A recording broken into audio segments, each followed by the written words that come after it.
ദൈവത്തിന് സ്തോത്രം. ഇന്നത്തെ വിഷയം ബൈബിളിൽ പറഞ്ഞിരിക്കുന്ന തനിക്കായി കാത്തു നിൽക്കുന്നവരുടെ രക്ഷയ്ക്കായി യേശുക്രിസ്തു വീണ്ടും വരും എന്ന് പറയുന്നത് ആരെക്കുറിച്ചാണ്?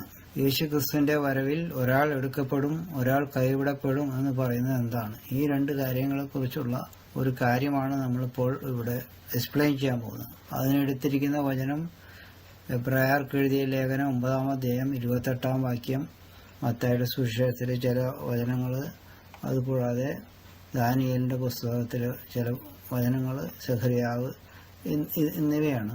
അപ്പോൾ അതിൽ എബ്രായർക്ക് എഴുതിയ ലേഖനത്തിൽ പറഞ്ഞിരിക്കുന്നത്, ക്രിസ്തുവും അങ്ങനെ തന്നെ അനേകരുടെ പാപങ്ങളെ ചുമപ്പാൻ ഒരിക്കൽ അർപ്പിക്കപ്പെട്ട് തനിക്കായി കാത്തു നിൽക്കുന്നവരുടെ രക്ഷയ്ക്കായി അവൻ പാപം കൂടാതെ രണ്ടാമത് പ്രത്യക്ഷനാകും എന്ന് പറഞ്ഞിട്ടുണ്ട്. തനിക്കായി കാത്തു നിൽക്കുന്നവരുടെ രക്ഷയ്ക്കായി രണ്ടാമത് വരുമെന്നാണ് ഇവിടെ പറയുന്നത്. ഇതാരാണ്? പ്രധാനമായിട്ടും പറയുന്നത് ഇത് പുതിയ നിയമ വിശുദ്ധന്മാരുടെ റാപ്ചറാണ് എന്നാണ്. അവരാണല്ലോ കാത്തു നിൽക്കുന്നതായിട്ട് പറയുന്നത്. എന്നാൽ ഈ വേഗം വരണമേ എന്ന് പറയുന്നവര് വലിയ കഷ്ടങ്ങൾ ഇനി വരാൻ പോകുന്നുണ്ട് എന്നുള്ളത് അവർക്ക് മനസ്സിലാക്കുന്നില്ല. അതിന് കാരണം എല്ലാ കഷ്ടങ്ങളും വരുന്നതിന് മുമ്പേ യേശുക്രിസ്തു വന്ന് വിശ്വാസികളെല്ലാം ഈ ഭൂമി എടുത്തു കൊണ്ടുപോകുന്നുള്ള തെറ്റായിട്ടുള്ളൊരു ധാരണയാണ്. അങ്ങനെയാണ് ഈ വചന അധ്യാപകന്മാരെല്ലാം തന്നെ പഠിപ്പിച്ചുകൊണ്ടിരിക്കുന്നത്. അവർക്കതിനെപ്പറ്റി യാതൊരുവിധ ധാരണയില്ലാത്തതുകൊണ്ട് അവരങ്ങ് പഠിപ്പിക്കും. അവർക്ക് വാചകമുണ്ട്, നല്ല തടിയുമുണ്ട്. നമ്മുടെ നാട്ടിൽ തണ്ടും തടിയും ഉണ്ടെന്ന് പറഞ്ഞിട്ടില്ല, അതന്നെയത്.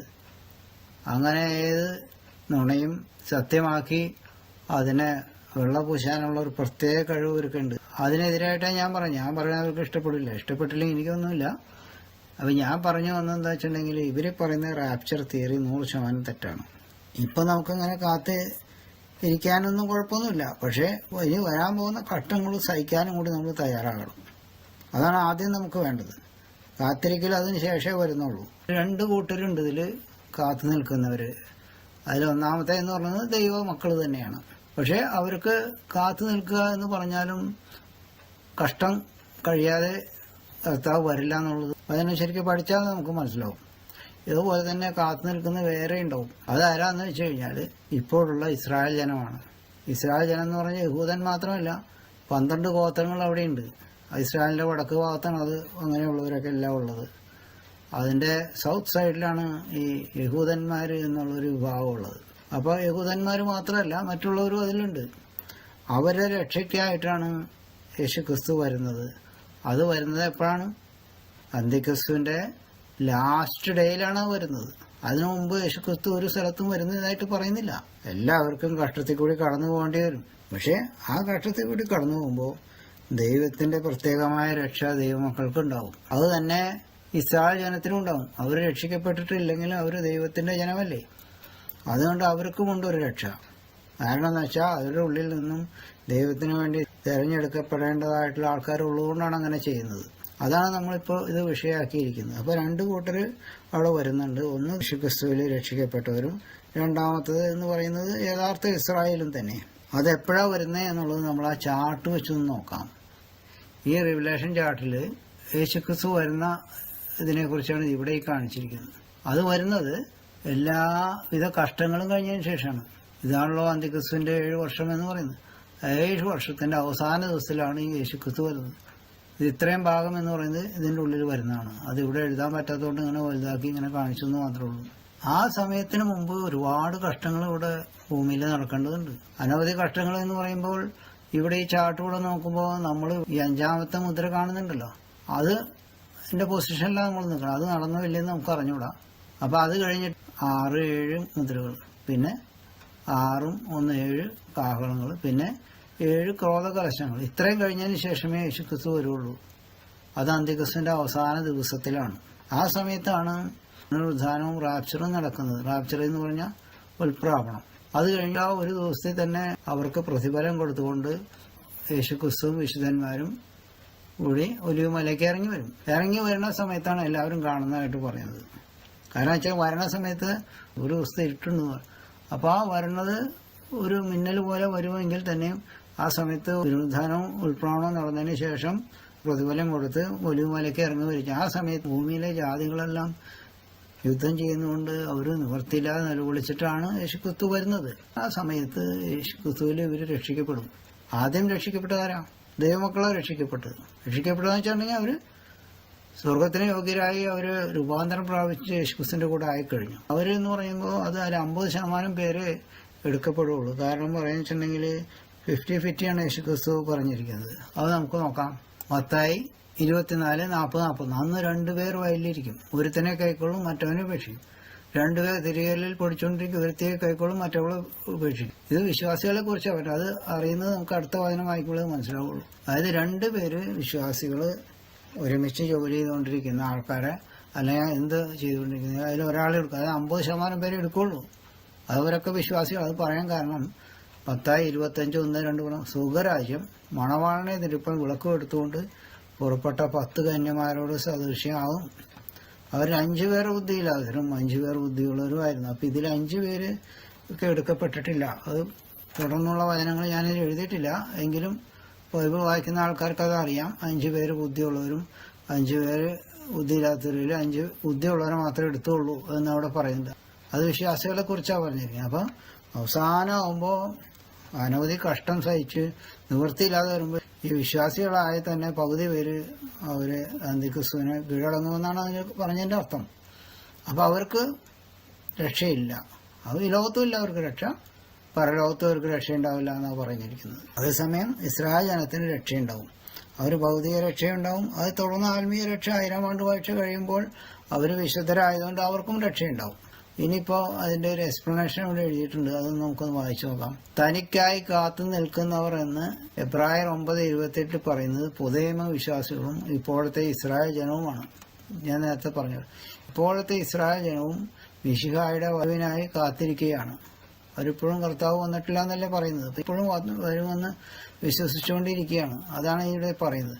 പുതിയ വിശ്വാസികൾ മത്തായി 25:1-2 പറയുന്ന 10 കന്യമാർ തന്നെയാണ്.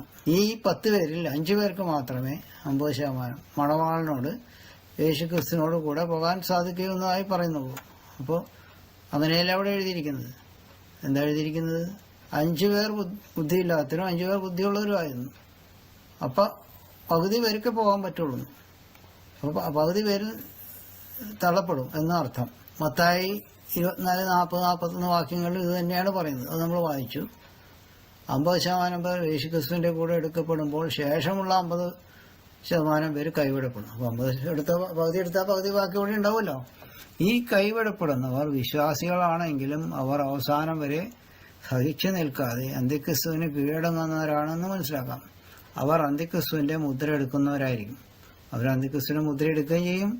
അതേസമയം അന്തിക്രിസ്തുവിന്റെ പ്രതിമയെ നമസ്കരിക്കുകയും ചെയ്യും. കാരണം പ്രതിമയെ നമസ്കരിക്കണമെന്നുള്ള ഒരു നയമാക്കുന്നുണ്ട്. അതുകൊണ്ട് അവർ അന്തിക്രിസ്തുവിന്റെ അവസാന ദിവസം മുതൽ ദാനിയേൽ 12:12 പറയുന്ന സമയം വരെ 45 ദിവസം വരെ മാത്രമേ ജീവിച്ചിരിക്കുകയുള്ളൂ. അത് നമുക്കൊന്ന് നോക്കാം ചാർട്ടിൽ. ഈ ചാർട്ടിൽ ദാനിയേലിന്റെ 70-ാം ആഴ്ചവട്ടം എന്നുള്ളത് ഇതാണ്. അതായത് ഇവിടെ മുതൽ ഇവിടം വരെ. അതില് നിരന്തര ഹോമയാഗം നിർത്തലാക്കുന്ന സമയം മുതൽ 1290 ദിവസം കഴിയുമ്പോഴാണ് യേശുക്രിസ്തു വരുന്നതാണ് പറയുന്നത്. അതേസമയം പിന്നെ ഒരു 1335 ദിവസത്തെ പറ്റി അവിടെ പറയുന്നുണ്ട്. അതിവിടെ നമുക്ക് നോക്കാം. ദാനിയേൽ 12:11 നിരന്തര ഹോമയാഗം നിർത്തലാക്കുകയും ശൂന്യമാക്കുന്ന മ്ലേച്ഛബിംബത്തെ പ്രതിഷ്ഠിക്കുകയും ചെയ്യുന്ന കാലം മുതൽ 1290 ദിവസം ചെല്ലും. 1235 ദിവസം വരെ ജീവിച്ചിരുന്നവരെ ഭാഗ്യമുള്ളൂ. അല്ലാത്തവര് മരിച്ചു പോകുമെന്നാ പറഞ്ഞത്. നിരന്തര യാഗം നിർത്തലാക്കുന്ന എവിടെയാ? അന്തിക്രിസ്തുവിന്റെ ഫസ്റ്റ് ഹാഫിന്റെ അവസാനത്തിന്റെ 1 മാസം മുമ്പാണ് അത് നടക്കുന്നത്. അതുകൊണ്ടാണ് ഈ 1290 വന്നേക്കുന്നത്. 1260 പ്ലസ് 30 ആണല്ലോ. അപ്പം 1 മാസം മുമ്പാണ്. അതേസമയം ആ സമയം മുതൽ തന്നെ 1335 ദിവസം വരെയുള്ളവൻ ഭാഗ്യവാൻ എന്ന് പറഞ്ഞത് ആ ദിവസത്തിനുള്ളിൽ മരിച്ച ആൾക്കാർക്ക് ഭാഗ്യമില്ലാത്തവരാണ്. ആയിരം ആണ്ട് വർഷത്തിന്റെ ഒരു തുടക്കത്തിലാണ് അതാ വരുന്നത്. ദൈവം അങ്ങനെ ഒരു അവധി വെച്ചിരിക്കുക. ആ സമയത്ത് വിശ്വാസികളായിട്ട് രക്ഷിക്കപ്പെട്ടതാണെങ്കിലും അവർ ദൈവകൽപ്പന ലംഘിച്ചിട്ടുണ്ടെങ്കിൽ അവർക്ക് ശിക്ഷ എന്ന് പറഞ്ഞത് മരണമാണ്. അവർക്ക് 1000 ആണ്ട് വാഴ്ച കാലത്ത് യാതൊരു അനുഗ്രഹം ഉണ്ടാവില്ല, നരകവും കിട്ടും. അതേസമയം അന്തിക്രിസ്തുവിന്റെ മുദ്രയുള്ള ആൾക്കാരും 1000 ആണ്ട് വാഴ്ചയ്ക്ക് വരുന്നുണ്ട്.